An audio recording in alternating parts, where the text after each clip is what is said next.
देखो, ये जो श्री कृष्ण जन्माष्टमी है ना, ये पूरे भारत देश का त्यौहार तो है ही है। अब ये आधी दुनिया में और मनाया जाता है। जहाँ जहाँ भारतवासी बसे हैं, और सैकड़ों देश हैं जहाँ भारतवासी बसे हैं और बड़ी समृद्धि के साथ जीवन व्यतीत कर रहे हैं। मेरा पहले तो दुर्गाना मंदिर की ओर से सभी को बहुत बहुत बधाई। देश वालों को, भारत वंशियों को, भारतवासियों को, दुनिया में जहाँ भी बसे हैं उनको कृष्ण जन्माष्टमी की बहुत बहुत शुभकामनाएं, बधाई। दुर्गाना मंदिर में भी पूरी तैयारियां हैं अपने भक्तों, श्रद्धालुओं के स्वागत के लिए। मंदिर में पूरा प्रबंध है, भजन से लेकर भोजन तक सारा प्रबंध है। और उसके साथ ही मैं दुनिया वालों को एक ही बात कहना चाहती हूँ कि विशेषकर हिंदू समाज को, कि अब देश में और दुनिया में श्री कृष्ण का केवल नाम लेकर के गुजारा चलने वाला नहीं है। भगवान श्री कृष्ण जी ने जो संदेश दिया है, वह संदेश जब तक हम नहीं अपनाते तब तक कैसी कृष्ण जी की पूजा। आज तक हम बच्चों को, हमारे कथावाचक भी, पंडित भी, सारे मंदिरों में एक ही बात सुनाते हैं कि भगवान कृष्ण ने बाल लीला में माखन चोरी की, रासलीला की, बंसी बजाई, आदि आदि। लेकिन भगवान श्री कृष्ण जी ने जीवन के पहले 11 वर्ष 7 महीने जो उनकी बाल लीला थी, उस समय में 11 से ज़्यादा दुर्दांत राक्षस मारे, जो कंस ने उनको मारने के लिए भेजे थे। इसके साथ भी समाज विरोधी, देश विरोधी, उस समय का देश, बहुत से दुष्टों का दमन उन्होंने किया।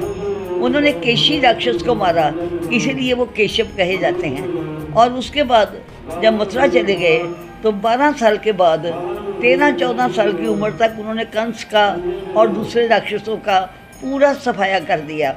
और फिर महाभारत के युद्ध में उन्होंने एक ही संदेश दिया कि जुल्म करना पाप है तो जुल्म सहना पाप है। ये गीता का संदेश है।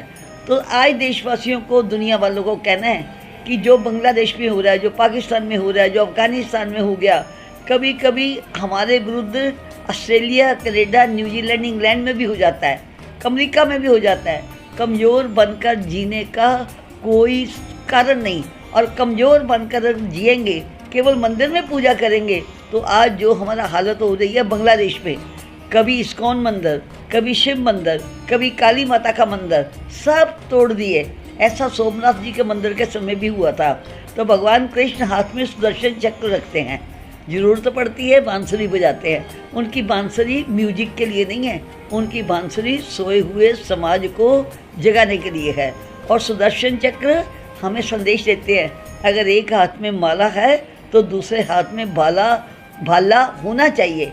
अन्यथा जो दुष्ट शक्तियां हैं वो हिंदू को, राम भक्त को, कृष्ण भक्त को कभी शांति से जीने नहीं देंगी। तो आज विशेषकर श्री कृष्ण जन्माष्टमी के अवसर पर सारा समाज, देश के देशभक्त नागरिक, किसी भी कम्युनिटी के, किसी भी संप्रदाय के हों, उनको ये संकल्प लेना पड़ेगा कि हम सबको प्यार से मिलेंगे, किसी पर अत्याचार नहीं करेंगे, पर जो अत्याचार करेगा उसको छोड़ेंगे भी नहीं। और सबसे बड़ी बात, आज देश में, दुनिया में जात पात का बड़ा झगड़ा है, राजनीति ने झगड़े को बढ़ा दिया। कृष्ण जी को सुनिए, कृष्ण जी ने कहा है कि यो माँ पश्यति सर्वत्र, सर्वत्र च मई पश्यति, जो मुझे सब में देखता है और सबको मुझ में देखता है, वही मेरा है, वही मेरा भक्त है। और दूसरी बात जो भगवान कृष्ण जी ने कही कि अरे वर्ण की व्यवस्था का झगड़ा क्यों, चातुर्वर्ण्यम मया सिस्टम, ये चारों वर्ण मैंने बनाए हैं, गुण कर्म विभागशा, गुण कर्म के अनुसार। तो इसलिए जब भगवान ने चारों वर्ण बनाए हैं, जन्म के आधार पर नहीं, कर्म के आधार पर बनाए हैं, तो ये राजनीतिक लोग गुमराह करके देश को, लोगों को लड़ा रहे हैं। तो मेरा सबको एक संदेश है कि हम सब एक ईश्वर के अंश हैं, ईश्वर अंश जीव अविनाशी। हम उस भगवान के अंश हैं और सब जगह उस राम जी को, कृष्ण जी को देखे, सारे मेरे हैं। पर याद रखिए, रक्षा के लिए हाथ में शस्त्र, हृदय में हौसला और प्रशिक्षण लेना ही होगा।